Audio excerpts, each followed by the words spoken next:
Agomai. Wetanuza wape. Agomai. Wetanua.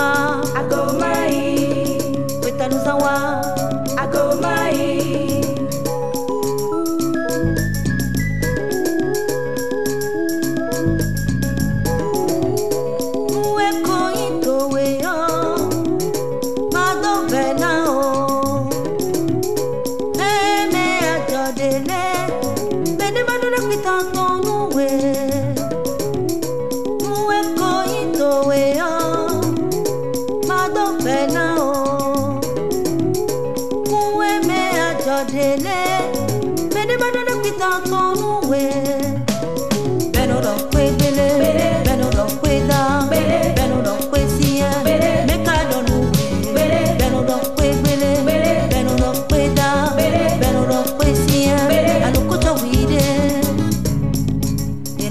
Bodada hotona ubeweya. Que toma la se, que toma la mo, que toma la dopere.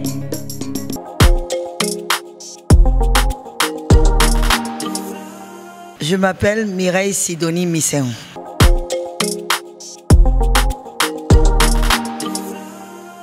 Asikiwa simplement pour faire comprendre aux gens d'où je viens. Et pour moi, c'est une façon de me révéler, de révéler qui je suis. Je suis de culture Yoruba, je ne suis pas Fon, mais j'ai un nom en consonance Fon. Alors, c'est pour revendiquer ça, c'est pour porter ma culture Yoruba que je me suis donné comme pseudo Asikiwa, qui veut dire Asikimiwa. Asikimiwa, ça veut dire simplement la grâce est avec moi, ma grâce est là.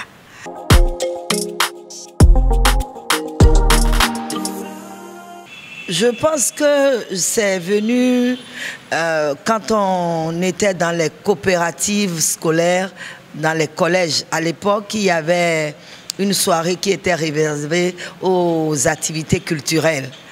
Donc, j'ai d'abord commencé par les groupes folkloriques et j'étais restée dans le groupe de Toba, dans le groupe de Tchenkoumé et tout ça. Donc, j'aimais déjà tout ce qui est lié à l'art, pas l'art musical forcément, mais tout ce qui était artistique m'attirait beaucoup. Mais au niveau des coopératives scolaires, j'ai compris que je me sentais plus à l'aise, plus connectée avec la musique. Donc voilà comment je suis allée dans la musique comme profession.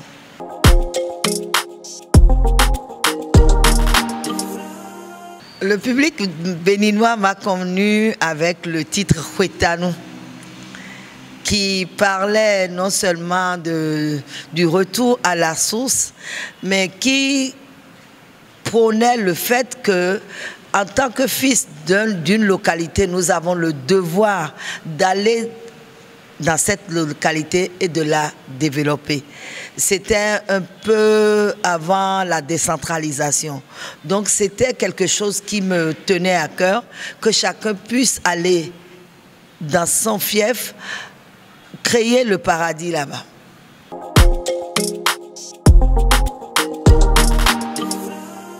Nous écognito ea madovera o kueme ajorele mene madona kitato nous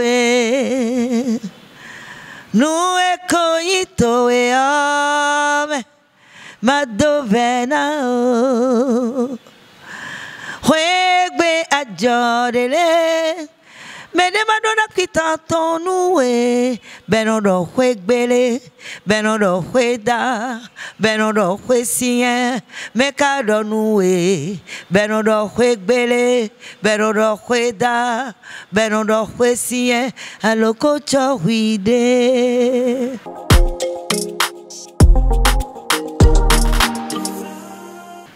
Oui, je peux dire oui et non. Oui, parce que j'aime ce que je fais, ça m'apporte beaucoup de bonheur, ça m'apporte beaucoup de satisfaction sur le plan social. Non, parce que c'est dans notre pays que ça ne donne pas ce que ça devrait être sur le plan financier.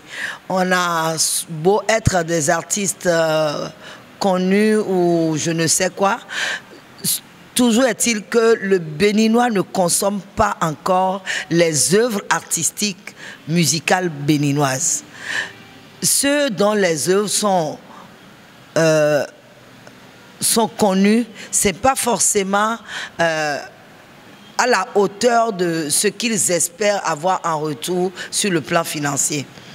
Mais je suis heureuse de faire cette carrière-là et si je revenais, j'allais peut-être recommencer par faire la même chose.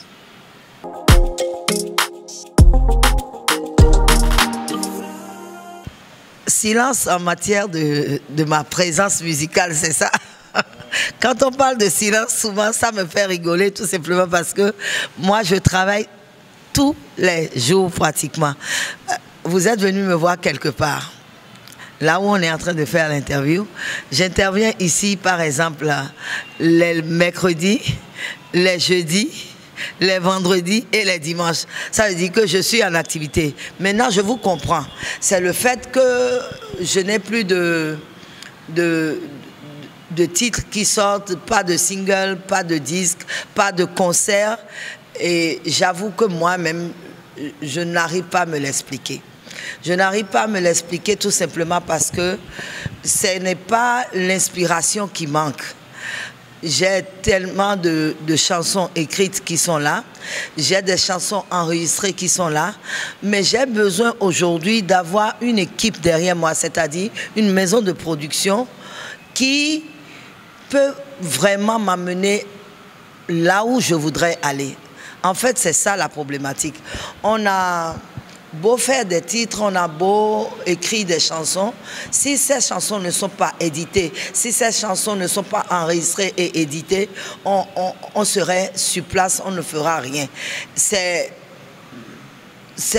l'industrie culturelle qui doit vraiment faire sa part du boulot parce que nous sommes là, nous sommes des interprètes, nous sommes des chanteurs, nous sommes des chanteuses, mais le reste revient aux producteurs, aux managers et à toute la chaîne qui travaille autour de l'art. Donc, je puis dire que c'est parce que j'attends le bon moment, en fait, pour faire tout ce dont je rêve en ce moment.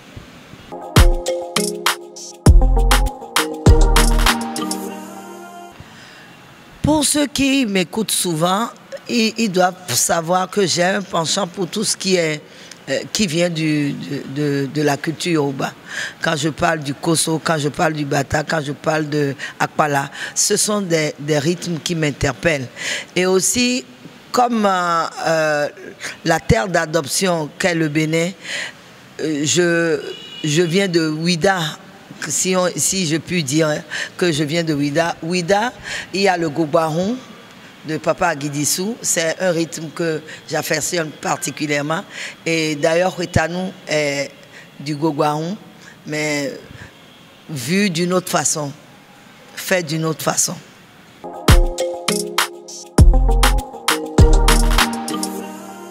On peut avoir environ 15 titres parce que après l'album, j'ai fait des singles, j'ai fait des duos, des feats avec 2 artistes au moins, ou 3 ou 4, je ne me rappelle pas exactement.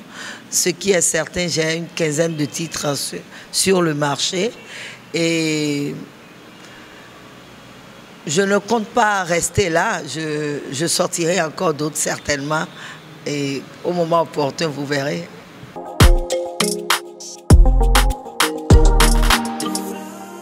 La collaboration qui m'a le plus marqué, c'est celle avec Sandra Foura. Parce que j'ai compris que dans la vie, nous avons chacun de nous des missions à accomplir. Et à travers cette collaboration, je découvre que j'ai une mission particulière à remplir dans la vie des jeunes. dans la vie des jeunes, tant dans leur carrière que dans leur vie, vie sociale, vie, disons, spirituelle également, parce que avec elle, ce n'est pas quelqu'un de ma génération. Ce n'est pas quelqu'un qui est proche de moi en matière d'âge, ni en matière de goût musical en tant que tel. Mais nous avons en commun la musique. Et c'est lors des tournages d'Acapella que j'ai connu Sandra, qui aujourd'hui est devenue comme un membre de ma famille. Elle est ma fille et c'est quelqu'un que j'affectionne beaucoup. Alors je comprends que je dois faire en sorte que ces jeunes qui ont du talent et que je peux, avec qui je peux collaborer, je souhaiterais vraiment collaborer avec eux pour que le monde comprenne qu'on ne doit pas forcément être de la même génération avant de travailler ensemble.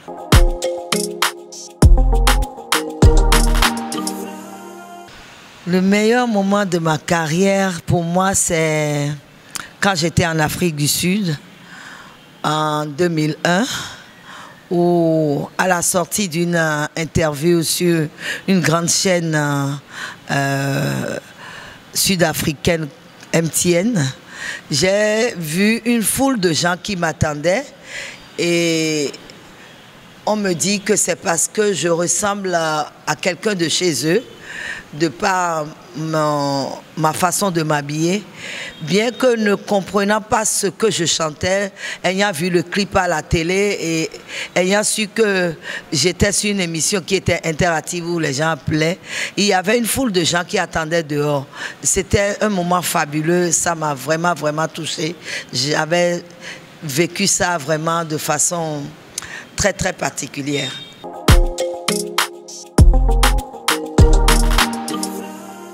Le pire moment de ma carrière, c'est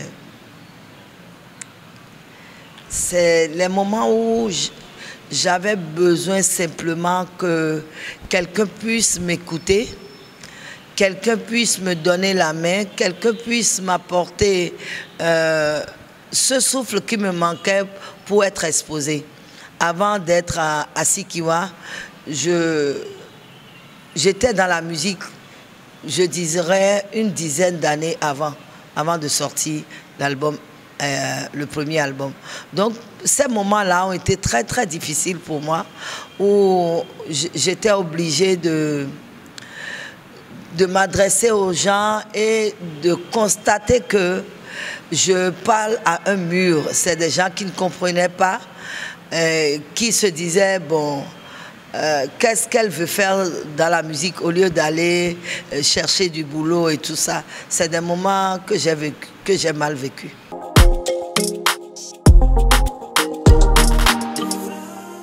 La musique se porte bien à mon avis. Pourquoi?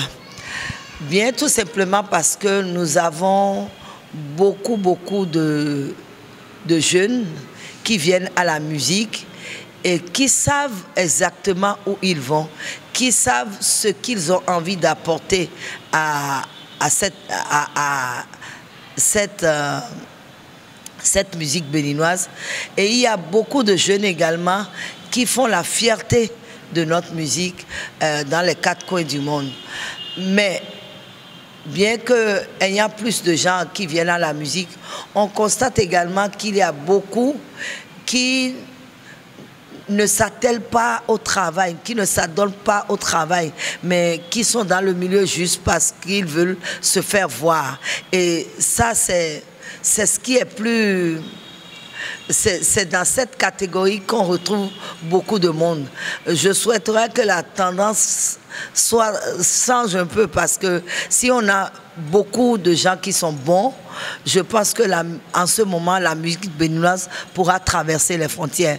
Mais si nous avons des productions qui ne sont pas aux normes, qui ne respectent pas les normes internationales, des productions qui ne sont pas bien travaillées, la musique béninoise aura de la peine à traverser les frontières. Mais je crois fermement au fait que Nous avons de très bons musiciens, nous avons des gens qui connaissent le travail, qui savent quoi faire. Et je voudrais demander simplement, profiter pour demander simplement à mes frères et sœurs de travailler sans relâche, parce que ce n'est que le fruit de ce travail qui fait le succès.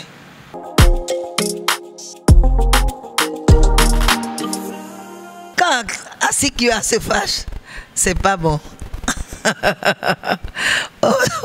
Autant je rigole beaucoup, autant quand je me fâche, ce n'est pas bon du tout.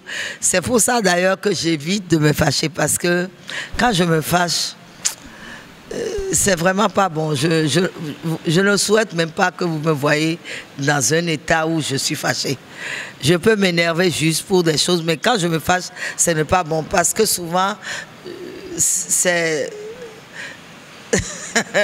ça va dans tous les sens, donc je n'aime pas me retrouver dans cette posture-là.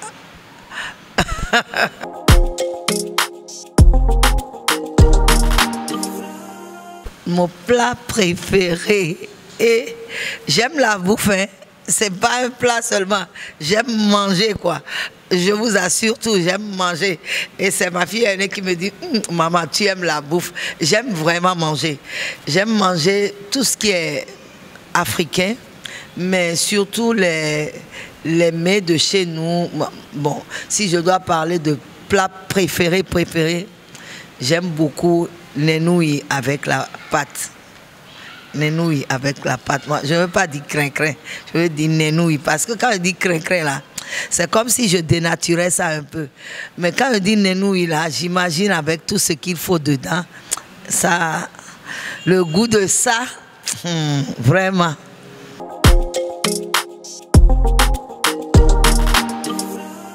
D'abord, je dirais à la jeunesse qui vient dans la musique, en musique, il n'y a pas de magie. Il n'y a pas de magie. Il faut avoir la compétence, il faut travailler et il faut prier afin que celui qui décide de tout puisse décider de votre sort. Je parle de Dieu. Et il faut être intègre et humble. L'humilité en musique, c'est partout. C'est d'abord dans les écritures, les chants que vous écrivez. C'est d'abord là, l'humilité. Il faut être humble à tout point de vue. C'est pas parce qu'on a un petit succès qu'on peut se mettre sur nos grands chevaux. Vélez. Soyons humbles, mais travaillons. Travaillons et travaillons encore. Quant à mon public, je leur dirai que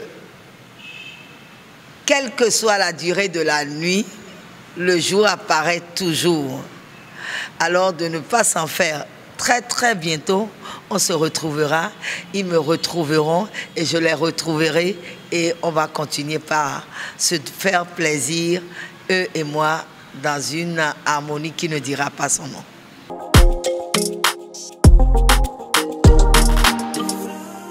Le duo gagnant dans cette vie, dans leur vie en tant que jeunes, c'est les études et l'abstinence.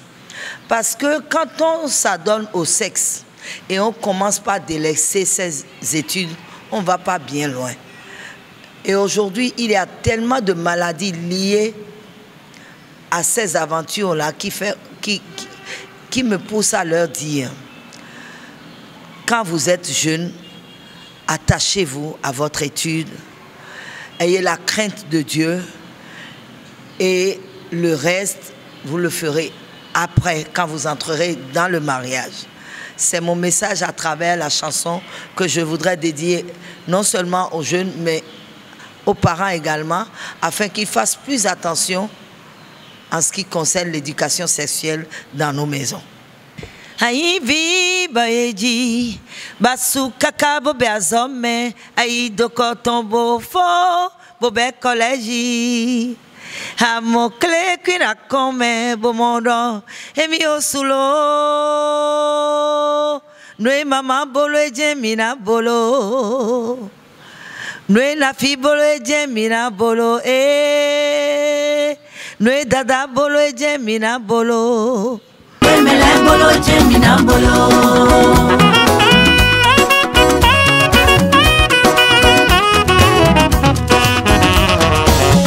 Azama ya tone Biyoze fomonge Azande majene Yopoko nugali Azama ya tone Biyoze fomonge Azande majene Ao Ebarek dobo Oi, yege Miwayi milo Sauver mes études Oi, yege Miwayi milo Ma formation. Abstinence préservative. Fais toujours le bon choix. Abstinence et les études. C'est le duo gagnant. Abstinence préservative. Fais toujours le bon choix. Abstinence et les études. C'est le duo gagnant. Oh, oh, oh. C'est le duo gagnant. Oh, oh, oh. C'est le duo gagnant. Ne t'empresse pas de manger ce fruit-là. Il est plus délicieux quand il est mûr.